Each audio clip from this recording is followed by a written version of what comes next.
Dollar फिर खा रहा है हिचकोले और कुछ समझ नहीं आ रहा है। ऐसा लग रहा है जैसे डॉलर को कराची की सड़कों पे छोड़ दिया गया है, कभी झटका खा के ऊपर, कभी झटका खा के नीचे।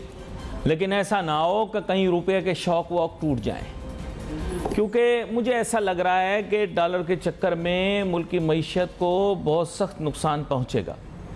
वजह यह है कि नाजरीन, पाक स्टडीज़ की किताब के अंदर 99% चीज़ें तो फजूल झूठ लिखी हुई हैं। ना पाकिस्तान के पास कोई वसाइल अब बचे हैं और ना ही अब उनको बुरोए कार लाकर अपनी मुकामी ज़रूरियात को पूरा कर सकते हैं। जो भी चीज़ हमने करनी है, हमें दुनिया का सहारा लेना पड़ेगा, दुनिया से मंगवाना पड़ेगा। इंडिजिनसली हमने इंडस्ट्रीज़ लगाई नहीं, महदूद हमारी सोच है। दरियाओं के इर्द गिर्द सिर्फ ज़राअत है, उसके अलावा ज़राअत नहीं है। सच्ची जो बात है, जो कनाल का निज़ाम बना गया, गोरा बना गया, उसके बाद ना तो हमने ज़राअत के शोबे में कोई तरक्की करने की कोशिश की, सरप्लस नहीं होगा तो एक्सपोर्ट क्या होगा। फिर साथ ही साथ अगर देखें तो सनत भी बड़ी महदूद पैमाने पर लगी हुई है, जिसे हम अपनी तरफ से मेगा इंडस्ट्री समझ रहे हैं चीन के लिए, तो वो आप ऐसे समझ लें कि बच्चों के खेलने का प्ले लैंड है। और हमारे पास वहाँ पर भी वाफिर मिकदार के अंदर मसनूआत मौजूद नहीं है, सारा कुछ हमें बाहर से मंगवाना पड़ता है। जब आप चाहें तो बग़ैर चाबी, आप पता होगा एक खिलौना होता था, ये एक खिलौना था मेरे बचपन में और आजकल भी बच्चे उससे खेलते हैं। उसमें एक बंदर जो था वो ढोल बजाता था, डप टपा टप टप टपा टप टप, आपने देखा होगा। आप ज़रा सी बात करें वसाइल की, ज़रा सी बात करें सरमाए की, और पाकिस्तान के अंदर ढोल बजाने वाले लोग शुरू हो जाते हैं, टप टपा टप टप टपा टप, मुल्क वसाइल से माला माल, टप टपा टप, डॉलर ही डॉलर, मुल्क टपा टप, सोना निकल आया, चिनोट में निकल आया, रिकोडिक में निकल आया। तो अब मैं लोगों को कहता हूँ कि वो जो बंदर ढोल बजाता था, बंदर जो ड्रम बजाता था, वैसी हरकतें अब छोड़ दो, हकीकत पसंदाना हो जाओ। दरिया में ज़रा सी तुग़यानी आ जाए तो आपका पूरा मुल्क पानी में डूब जाता है। और अगर आपने अपने मुल्क की तारीफ़ें करवानी हो तो टप टपा टप टप, वो बंदर जैसे ड्रम बजाता था वैसे आप शुरू हो जाते हैं। तो सर आपको समझना है बातों को। मेरी बातें बड़ी तकलीफ़देह होती हैं, सच्ची होती हैं मेरी बातें, उनकी वजह से बड़ा दुख पहुंचता है लोगों को। अब यहाँ पर अहम बात यही है कि हमें मामलात को आगे लेकर चलना है, मामलात को संभालना है। और थोड़ी देर में हमारे साथ मेहमान भी शामिल गुफ्तगू होंगे, तो उनसे भी मैं जानने की कोशिश करूँगा कि पाकिस्तान किस किस्म का माशी मझधार में फंस चुका है। अब FATF के अंदर देखें, हम हैं एक्चुअली, ये सारी बातें होती हैं गलत बातें। झूठ बोल के क्या हासिल होता है? मुल्क की मईशत ठीक हो जाएगी अगर FATF से हम क्लियर हो जाएंगे, हो गए, मुल्क की मईशत का फिर बेड़ा गर्क। हम ठीक हो जाएंगे अगर IMF से हमें कर्जा मिल जाएगा, IMF से कर्जा मिल गया, मईशत का वैसे ही बेड़ा गर्क। हर बात पर हम कह तो रहे हैं चीज़ें, लेकिन फ़र्क कोई पड़ नहीं रहा है।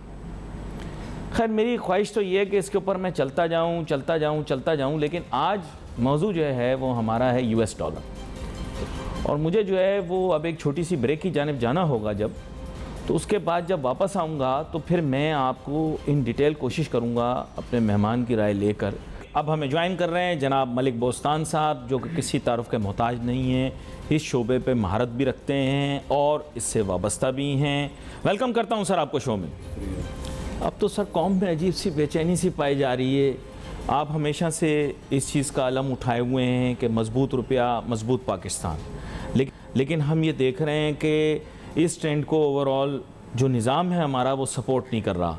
एक तो कुछ बैनुल-अक़वामी सतह के ऊपर दबाव हम पर है, और दूसरा कहते हुए थोड़ी सी घबराहट होती है, लेकिन बैंकारी निज़ाम भी कुछ मेरे ख़्याल से इस मामले में एहतियात नहीं बरत रहा, ऐसा ज़ाहिरी तौर पर लग रहा है कि नहीं है, ये तो आप बेहतर बता पाएंगे। मैं चाहूँगा ज़रा मुफस्सिल तरीके से बताएं। अब ये चौथी दफ़ा हिचकोले खा चुका डॉलर। जी देखो, डॉलर माशाल्लाह सैलाब से पहले आपने देखा बहुत ज़्यादा गिरा था, 250 से कम होकर तकरीबन 200 के करीब पहुंच गया था। जी। और स्टॉक भी बढ़ा था, इकनॉमिक इंडिकेटर भी अच्छे रहे थे। पूरी दुनिया हैरान थी कि पाकिस्तान में ऐसा क्या हो गया है कि अभी IMF की किस्त मिली नहीं और पहले रुपये ने मजबूती दिखाई।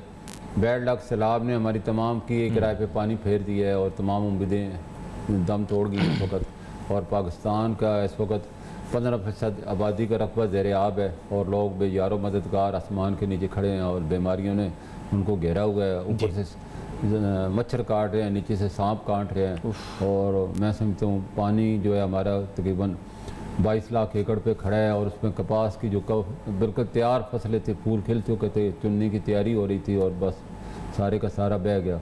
इस तरह कमाद है, पानी खड़ा है, अगर खुदा न खास्ता पानी का निकासी का इंतज़ाम न हुआ तो तमाम कमाद को कीड़ा लग जाएगा, वो भी सारे का सारा ज़ाया हो जाएगा। चावल ऑलरेडी आपका ज़ाया हो चुका है, और इसके अलावा सारे रकबे में पानी अगर बर वक्त हुकूमत निकालती नहीं है और उसको खुश्क थोड़ा नहीं करती तो हमारी गंदम की जो फसलें हैं वो भी काश्त नहीं होगी। तो ये बहुत बड़ा नुकसान है पाकिस्तान के लिए जो हो चुका है और आगे जो आने वाला है। तो इससे हुकूमत ने आप देखा कि जो खाने पीने की अशिया बिल्कुल सब्ज़ियाँ दालें हर चीज़ बह चुकी थी, और लोग अपनी जानें बचा सके लेकिन अपने उम्र भर की जमा पूंजी न बचा सके, और आज वो बेयारो मददगार हैं, उनके पास खाने के लिए कुछ नहीं है। और लोग हमारे अहले सरवत ज़रात और हुकूमत की निगाहों और पूरी दुनिया की निगाहें उन पर क्या हमारी आके कोई मदद करे। कुछ चीज़ों पे हुकूमत भी पहुंची है, हमारी वेलफेयर एसोसिएशन भी पहुंची हैं, और ख़ुद अपने तौर भी पहुंच रहे हैं। तो मैं तमाम कौम से अपील करूँगा, अल्लाह ने जो भी आपको रिज़्क़ दिया है इन भाइयों के लिए, चाहे आप 1 रुपये की इस्तात रखते हैं वो करें, अगर कोई आप पैसे की कमी है तो अपनी जान हाज़िर कर दें, आप वहाँ जाके उनकी आबादकारी में उनकी मदद करें। और ये इस वक्त तो उनका गुस्सा है और परेशानी का आलम है, खुदा न खास्ता ये इश्तियाल में फैल गया, तो ये अगर इन्होंने शहरों का और रोडों पे एहतजाज शुरू किया तो सब कुछ बह जाएगा। इससे पहले हुकूमत को भी चाहिए कि उनका बंदोबस्त करे, सर्दियाँ आ रही हैं, कम से कम छत्ती फराम कर दे, खैमे फराम कर दें, जो भी किसी से हो सकता है अपना हिस्सा डाले और पाकिस्तानी भाइयों की मदद करके उनको। और दूसरी बात, हुकूमत को आपको पता है टमाटर प्याज तक भी इम्पोर्ट करने पड़े। हमारी बदकिस्मती हमारे नज़दीक जो ईरान अफ़गानिस्तान है उन पे इकनॉमिक सेंक्शन लगेगी, उनके बैंकिंग चैनल से कोई ट्रांजैक्शन हो नहीं सकती, और जो कुछ भी हो रहा है कैश डॉलर पे हो रहा है, और उसका हमारा दबाव पड़ गया रुपये पे, इसकी वजह से कैश डॉलर की डिमांड उनकी बढ़ी है। उसके साथ पहले 6 मिलियन डॉलर का कोयला डेली पाकिस्तान मंगवा रहा था, अब ये सब्जियाँ भी आ रही हैं और भी खाने पीने की बहुत सी चीज़ें हैं जो कि 15 से 20 मिलियन डॉलर तो खाली कैश पे आ रहा है। तो ये सारी इसी तरह हुकूमत ने ड्यूटी फ्री कर दी है, जितनी भी चीज़ें जो कि इनकी बहाली में अद्वियात हैं, खैमे हैं और जितनी ज़रूरियात ज़िंदगी है, सब्जियाँ, ताकि लोगों को ज़्यादा से ज़्यादा रिलीफ मिले और कम पैसों में लोगों को ये चीज़ें पहुँच जाएँ। तो इस वजह से हमारा इम्पोर्टर भी धड़ाधड़ इसलिए खुलवा है, जिसकी वजह से इंटर बैंक में रेट आपने देखा 212 से बढ़ के आज तकरीबन 240 तक पहुंच चुका है। और अभी जनरल असम्बली का इजलास है, मैं समझता हूँ वज़ीर-ए-आज़म साहब वहाँ अमेरिकन सदर से मिलेंगे और वो फ्रांस के सदर से भी उनकी मुलाकात शेड्यूल में, अल्लाह करे ग्रे लिस्ट पाकिस्तान निकले, वो हेल्प मांग रहे हैं उनसे। और दुनिया से अपील भी मैंने उनसे रिक्वेस्ट की है कि आप करें, दुनिया को बताएँ कि ये तरक्की याफ्ता ममालिकों की तरक्की के नाम पर जो उन्होंने सनती आलूदगी फैलाई है, जिसका निशाना पाकिस्तान बना, आज कीमत पाकिस्तान चुका रहा है। पाकिस्तान के जैसे यूएन के सेक्रेटरी ने कहा कि इसका हिस्सा है ही नहीं, और इन तमाम कंट्री ने वादा किया हुआ था जितने भी क्लाइमेट से जो कंट्री नुकसान पहुँचेगा वो उनका अजाला करेंगे। बांग्लादेश और इंडिया ऑलरेडी ले चुके हैं और ले भी रहे हैं, हमारा तो अशर भी नहीं, हमें कुछ नहीं भी मिला। तो हुकूमत को अपने दोस्त ममालिक को अमनवा बना के आवाज़ उठानी है कि हमारा हेल्प की जाए। हमारा 40 बिलियन का नुकसान है, कम से कम अभी भी तो कहते हैं ऊँट के मुंह में ज़ीरे वाली इमदाद आई है। ये चाइना के हम बड़े शुक्रगुजार हैं कि उन्होंने 50 अरब युआन का वादा किया है और उन्होंने खैमे और किसी चीज़ें उन्हें भेज भी दी हैं। इस तरह अमेरिका ने वादा किया उनके, बल्कि वहाँ के सेनेटर ने कहा है कि डोनर कॉन्फ्रेंस होनी चाहिए अमेरिका को, ये जो इमदाद पाकिस्तान को लिए ना होने के बराबर है।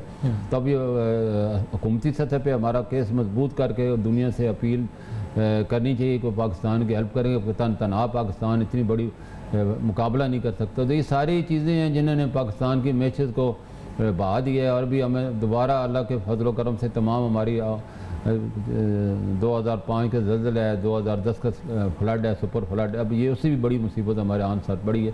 तो इंशाल्लाह इससे हुकूमत और आवाम निकल आएगी। वक्ती तौर पर परेशानी है और इसमें IMF ने भी वादा किया है कि वो पाकिस्तान की हेल्प करेंगे। तो मैं समझता हूँ अगर सारे कंट्री मिल के पाकिस्तान की हेल्प करें तो कोई वजह नहीं कि पाकिस्तान दोबारा अपनी मैशत को बहाल ना कर सके। बड़ी अहम बात आपने की है, और यहाँ पर एक बात मैं आपके तवस्सुत से भी, प्रोग्राम के तवस्सुत से भी कहना चाहूँगा, जहाँ आपने बैनुल-अक़वामी लीडरों को मुखातिब किया है, वहाँ पर यह कि बादशाह चार्ल्स जो हैं वो पाकिस्तान के बड़े पुराने दोस्त हैं और पहले भी बतौर शहज़ादे भी पाकिस्तान तशरीफ़ लाते रहे हैं। उनके ज़ेर इंतज़ाम भी बहुत सारी फ़लाही तंजीमें।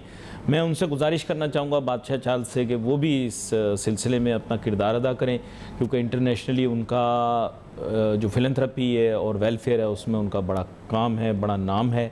और मेरे ख्याल से पहला बैनुल-अक़वामी दौरा भी उनको पाकिस्तान का ही करना चाहिए, क्योंकि हम जिसे आप कह सकते हैं कि दौलत मुश्तरका के बहुत ही अहम मेंबर हैं। इसी के साथ ही सर मैं आगे भी चलना चाहूँगा। बड़ा अहम नुक्ता ये भी है कि अब आपने चूँकि बताया कि इस तरह के बोझ और प्रेशर्स हम पर आ रहे हैं, तो आप डॉलर की कदर में क्या कमी आगे आने वाले दिनों में देखते हैं? क्योंकि आपने कहा कि आप पूरी उम्मीद है कि अवाम और हुकूमत इस मुश्किल से निकल आएगी। अगर हम निकल आते हैं तो क्या ये शॉर्ट टर्म है डॉलर की राइज़, या इसमें कुछ पायदारी होगी? जी, मैं समझूँ सबसे जो बड़ी रुकावट है पाकिस्तान की माशी बहाली में वो सियासी बहरान है। तो मैं अपने तमाम सियासी लीडरों से ख़ास तौर पर इमरान खान साहब जो बहुत बड़े स्टेक होल्डर है और उसमें कोई शक नहीं है, और उनसे रिक्वेस्ट करूँगा, हुकूमत ने उन्हें रिक्वेस्ट भी की है कि एक चार्टर इकानमी पे आ जाएँ, बैठ जाएँ, और इस वक्त का तकाज़ा है कि हम सारे इख्तलाफ भुला के तमाम सियासी डाग को तोड़ें और सर जोड़ें और पाकिस्तान की मैशत को बहाल करने के लिए अपने इख्तलाफ तमाम भुला कर, जब तक सियासी इस्तेकाम नहीं होगा माशी इस्तेकाम भी नहीं आएगा। तो इसके साथ ही हुकूमत जो है वो अपने तौर पे जो भी स्टेप उठा रही है, हमें जो सबसे बड़ा मुश्किल दरपेश है, इंपोर्ट अब हमारी बहुत ज़्यादा बढ़ गई। एक्सपोर्ट के बारे में हमारी वही जैसे मैंने कहा है कि अभी कदम भी शायद हमें बड़े पैमाने में इंपोर्ट करनी पड़ जाए। तो हुकूमत को जो है इस वक्त एक्सपोर्ट को बढ़ाने के लिए, और जैसे कि कल मैंने पढ़ा था, इन्होंने कहा जी तकरीबन 10 लाख लोगों को डिजिटलाइज टेक्निक और क्रिप्टो और दूसरी जितनी भी वेबसाइट हैं उनके मुताबिक ट्रेनिंग दी जाएगी ताकि वो फ्रीलांस और IT में जो है अपना रोल अदा करें। और इस वक्त 70,000 हमारे लोग काम कर रहे हैं, तो 2 बिलियन से ज़्यादा IT और इसमें फ्रीलांस में फॉरेन एक्सचेंज लेके आ रहे हैं। अगर ये हमारे 1-2 लाख और आदमी इस साल अगर इसमें वाबस्ता हो जाते हैं तो ये तो दूसरे दिन ही आपके पास फॉरेन एक्सचेंज आना शुरू हो जाता है। इस तरह हुकूमत जो है वो स्किल्ड लोगों को ज़्यादा से ज़्यादा मैन पावर एक्सपोर्ट करके भी हम इसमें कमा सकते हैं। और उन जिन इलाकों में पानी नहीं खड़ा, जिन इलाकों में अभी, क्योंकि हमारी सारा दारोमादा इस वक्त हमारा ज़राअत पे है, पूरी खुद कफील होने है। इस वक्त 14 अरब डॉलर की हम खाने पीने की चीज़ें मंगवा रहे हैं। तो अगर हुकूमत इसमें भी, जैसे पंजाब के वज़ीर आला ने कहा है कि हम ज़मींदारों को और काश्तकारों को ज़मीनें देंगे ताकि वो काश्तकारी करें, तो मैं समझता हूँ ये बड़ा अच्छा इकदाम है। और हुकूमत को, वफाकी हुकूमत को भी चाहिए, तमाम सूबों को चाहिए, जितनी भी गवर्नमेंट की ज़मीनें इस वक्त मैं आपको बताता हूँ तकरीबन सिर्फ 47% ज़मीनें जो हैं आबाद है, 53% अभी भी हमारी गैर आबाद पड़ी हैं। हुकूमत को इनको अगर 30-30 साल लीज पे दे दे तो वो लोगों को अपना घर भी चला लेंगे और ख़ुद कफील भी हो जाएंगे और मुल्क को भी खुद कफील कर देंगे। तो इसमें यही नहीं देखेंगे इनको लीज पे दे दे, तो मैं समझता हूँ अगर वो खेती बाड़ी करके अगर गंदम और चावल और कपास पैदावार अपनी हम बढ़ा लेते हैं तो हम एक्सपोर्ट की भी काबिल हो गए। पहले एक वक्त तक पाकिस्तान की ये सारी चीज़ें एक्सपोर्ट होती थी, आज बदकिस्मती से सारी की सारी इंपोर्ट हो रही हैं।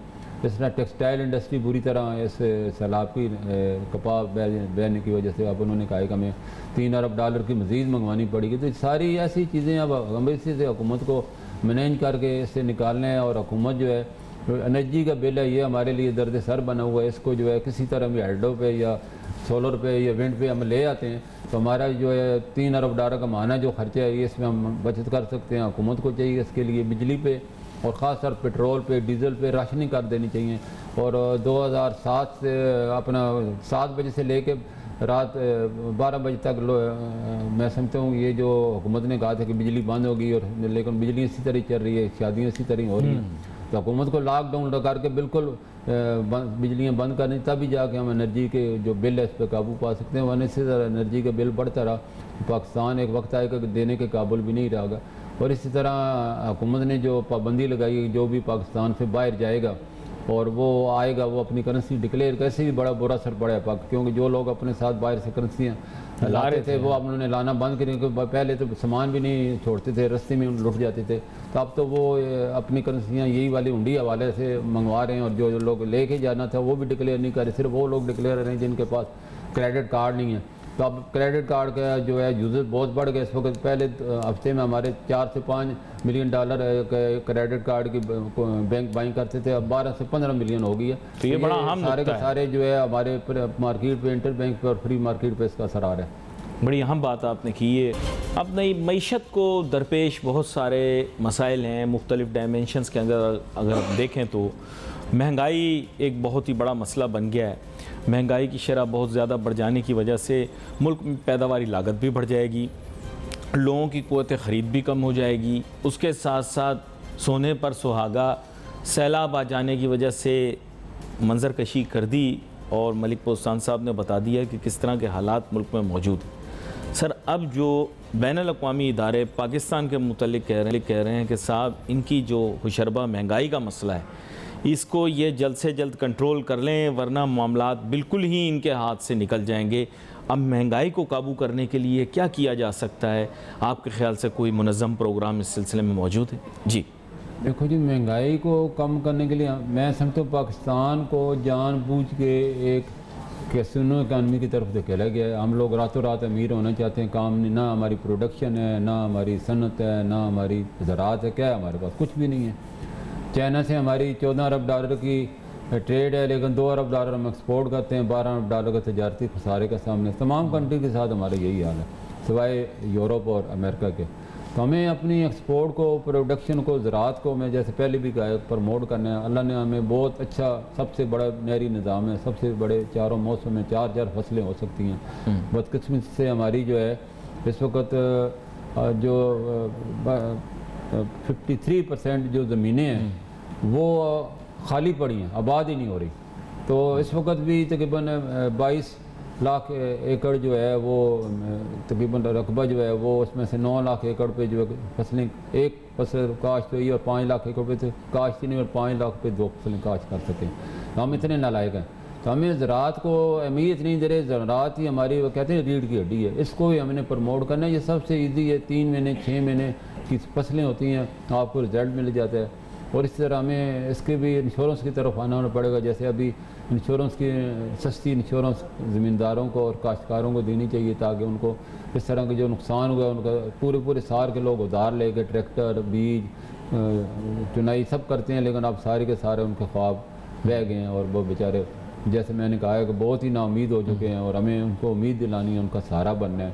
और पूरी कौम का ये फ़र्ज़ है, हुकूमत तो है ही है, पूरी कौम है, पूरी दुनिया को जोड़ना है कि आपकी आलूदगी और आपकी सनती खरबों डॉलर आपने कमाए, तो उसमें से आपने हमें ये भीख या इमदाद न दें, हमें कंपनसेट करें, ज़रतलाफ़ी करें हमारी। बांग्लादेश ने अपना हक ले लिया, हम हमारे अभी तक हम एस्टिमेट ही कर रहे हैं। हुकूमत को अभी जो है, मैं जैसे पहले भी कहा है कि जनरल असम्बली के इजलास में फ़ायदा उठा के इसमें अपने आप को प्रेजेंट करना चाहिए, फिर यूएन में करारदाद पेश करनी चाहिए, तो ताकि पाकिस्तान की हेल्प, अभी तो इमदाद कुछ भी नहीं मिली ना होने के, 40 अरब डॉलर के इधर और 1 अरब डॉलर भी नहीं बनी आपकी इमदाद अभी। तो ये इसी तरह जितने भी हम अपना सियासी लीडर हैं, ताजर हैं, बिजनेसमैन हैं, जितने भी हैं, वो अपने अल्लाह ने जो उन्हें दौलत दी है उसका मुँह खोलें, उनकी तरफ रुख करें। तो मैं कोई वजह नहीं कि हम इस क्राइसिस से भी निकल आएंगे। और उनको बहाली, सबसे बड़े बहाली, और उनको इस ज़मीनें जो उन्होंने तकरीबन 22 लाख एकड़ का रकबा जो ज़ाया हो गया, उसको दोबारा बहाल करने में अगर हम मदद कर लेते हैं तो हम दोबारा अल्लाह करेगा इंशाल्लाह उस पैदावार अपनी बढ़ा लेते हैं, और फसलें अपनी काश्त, जैसे गंदम का और गन्ने को बचाना है तो ये हम कर सकते हैं। सब्ज़ियाँ दोबारा उगा सकते हैं, सब्ज़ियाँ जो है इस वक्त वो भी इम्पोर्ट करनी पड़ रही हैं। तो ये सारी चीज़ें मैशत की बहाली में अहम रोल है। उसमें हमारे नौजवान जो हैं, इसमें मैं हुकूमत से पहले भी कई दफ़ा कह चुका हूँ कि पूरी दुनिया में अब शेयरिंग इकानमी का दौर है। जितनी आप इकानमी को शेयर करेंगे, इतनी आप ज़्यादा तरक्की करेंगे। तो हमारे यूनिवर्सिटी में, हर यूनिवर्सिटी में एक स्किल्ड डिपार्ट बना देना चाहिए। और उसमें कई कंट्री ने क्या है कि एक उनको IT पे किसी को लगा दिया, किसी को फ्री ट्रांसफर पे लगा दिया। हमारी हुकूमत भी उनके लिए 1-2 घंटे के पीरियड उनको स्किल करने में लगा दे। तो दुनिया में इस वक्त पूरी दुनिया ऑनलाइन ट्रेडिंग पे चली गई है, डिजिटल इकानमी में चली गई है। बिल्कुल सही। तो हम इसमें बहुत ज़्यादा फ़ायदा उठा सकते हैं। हमारे इस वक्त में जैसे कह लें 10 लाख ग्रेजुएट मौजूद हैं, 30,000 हर साल ग्रेजुएट उसमें शामिल हो रहे हैं। तो मैं एक प्लेटफार्म दे के हम इनसे 50 से 60 अरब डॉलर की एक्सपोर्ट कर सकते हैं IT में और फ्रीलांसर में। लेकिन हैरानगी की बात यह है मलिक बोस्तान साहब के कंप्यूटर, लैपटॉप, जदीद टेलीफोन और इस तरह की और जिसे आप कहें कि तकनीकी जो मसनूआत हैं, इनके ऊपर होशरबा टैक्सेस लगा दिए गए हैं। हैरानगी की बात यह है कि सर ये तो जैसे आप पहले कह रहे थे कि ये भी मुस्तकबिल के अंदर मुल्क की मईशत की रीढ़ की हड्डी बन सकते हैं, जदीद टेक्नोलॉजी वगैरह, तो इसमें संजीदगी थोड़ी सी जाहिर करनी चाहिए। और नौजवान को एम्पावर करने के लिए तो जदीद टेक्नोलॉजी और सस्ती होनी चाहिए। दुनिया उस पर वर्क कर रही है, हम कह रहे हैं हम ज़्यादा टैक्स लगाएंगे, ना समझ में आने वाली बात है जी। मैं समझता हूँ इंडिया ने आपके सामने मिसाल मौजूद है, उसने अपनी इकानमी को डिजिटलाइज करके चाइना को उसने कॉपी की है। और आज उसकी जो पिछले साल जो आईटी एक्सपोर्ट है फ्रीलांसर की 150 अरब डॉलर है। कितना बड़ा, यानी कि उनके देखो कितना फ़ायदा उठा रहे हैं। 150 अरब डॉलर, 150 अरब डॉलर। तो हमारी क्या है 2 अरब डॉलर हम 50-60 अरब पे ले जा सकते हैं, कोई वजह नहीं है। 10 लाख बंदे आपके पास मौजूद हैं, उनको फ्री टैक्स कर दें और उन्हें स्किल्ड करें। जैसे अभी हुकूमत कह रही है कि हम उन्हें डिजिटलाइज टेक्निक से आगाह करेंगे और जितनी भी ब्लॉक चैन उनसे आगाह करेंगे, क्रिप्टो से आगाह करेंगे, वेबसाइटों से आगाह करेंगे। तो ये सारी ऑनलाइन और डिजिटलाइज ट्रेडिंग, इसी से हम फ़ौरन फ़ायदा उठा सकते हैं और अपने नौजवान जो घरों में बैठ के अपना जो है काम कर सकते हैं। तो ये मैं कहने कि आज आपने कोई आर्डर दिया, कल आपके हफ्ते के अंदर आपकी पेमेंट आ जाती है। तो यही हमारी इस वक्त जल्दी 2 ही चीज़ें हैं, आईटी फ्रीलांसिंग और मेन पावर एक्सपोर्ट और अपनी ज़राअत को प्रमोट। अब मेरे पास बहुत ही अहम सवाल है, वक्त मेरे पास मुख्तसर है, इसलिए मलिक बोस्तान साहब आपसे जानना चाहूँगा कि तामीरी शोबे के मुतल्लिक आपसे ज़रूर पूछता हूँ, अब ये तामीराती शोबे का क्या बनने वाला मुस्तकबिल क्या है और इसके बारे में अपनी राय दीजिए जी। मैं समझता तामीरी शोबे ने जितना पाकिस्तान को नुकसान पहुँचाया इतना किसी शोबे ने नुकसान नहीं पहुँचाया, क्योंकि पूरे का पैसा दुनिया का क्या पूरे पाकिस्तान का ओवरसीज़ का पैसा इन्होंने हड़प करके उनके से फाइलों के नाम पे उनसे ले लिया और कोई डेवलपमेंट हो नहीं रही। और जितनी भी बड़ी बड़ी सोसाइटियाँ, मैं नाम नहीं लूँगा, लेकिन उनका इन्होंने अगर 1 लाख फाइल बेचते हैं तो उनके पास जो रकबा होता है वो सिर्फ 10,000 होता है। तो वो पैसा अपना बैंकों में भी उन्हें रखते हैं। पाकिस्तान में तो बड़ी तो हमें खुशी होती है, लेकिन सारे का सारा बाहर चला जाता है। बदकिस्मती हमारा जो खून और पसीने की लोगों की कमाई ये चूस के बाहर भेज रहे हैं। तो हुकूमत को इसको SOP बनाने चाहिए, क्योंकि ये इतनी जो आपके पास पूरी दुनिया में ये निज़ाम मौजूद है उसको कॉपी कर लें भाई। अल्लाह के बंदे, दुबई आपके सामने है, उसने इतनी तरक्की कर ली है सिर्फ टूरिज़म और कंस्ट्रक्शन पे, लेकिन उसने उसको पैदावारी से बना दिया। और पूरी दुनिया की जितनी भी बड़ी बड़ी मल्टीनेशनल कंपनियाँ हैं वहाँ उनके हेड ऑफिस हैं। तो हमारे पास ऐसा क्यों नहीं है? एक वक्त तक दुबई के लोग यहाँ आते थे, सिंगापुर के लोग यहाँ आते थे और पूरी दुनिया से लोग कराची देखने आते थे। आज हमारी बदकिस्मती कराची ढेर बना हुआ है कूड़े करकट का। तो हमें इसकी तरफ से किसी की तवज्जो ही नहीं है। बस हवाई बन रही हैं कॉलोनियाँ, हवाई सोसाइटियाँ बन रही हैं। तो हुकूमत को ऐसे बनाए 30% जब तक वो उसका इंफ्रास्ट्रक्चर ना बना ले, उस पर सेल पे पाबंदी होनी चाहिए। फिर उसका टाइम, डिलीवरी का टाइम होना चाहिए। जब वो फाइल देते हैं उसका टाइम होना चाहिए। उस टाइम के अंदर अगर डिलीवरी नहीं देते तो पेनल्टी होनी चाहिए। अब अरबों खरबों रुपया जो लेके आवाम का चूस के इन्होंने अपने बैंकों में डाला हुआ है, उसके सूद खा रहे हैं। और आवाम जो है वो आज रोटी को मुतसर इस वक्त पहले 4 करोड़ गुरबत की लकीर से एक वक्त की रोटी खा रहे थे। अब इस सैलाब से 1 करोड़ और आदमी इजाफा हो गया, उनको 1 रब की रोटी भी मुयसर नहीं है।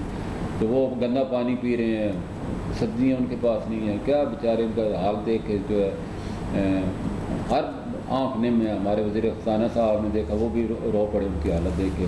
पाकिस्तान का हर बेवतन शहरी दुनिया से जो पाकिस्तान से मोहब्बत करते हैं, अपने लोगों से मोहब्बत करते हैं, उनकी हालत देख के और सुन के यकीन करें सबका दिल फट रहा है, कलेजा मुँह को आ रहा है। तो इन लोगों का कुछ भी असर नहीं हो रहा है। हुकूमत जो है सोसाइटी वालों को खुदारा उनके अपने पैसों को बचा ले, अपनी कैपिटल को बचा ले।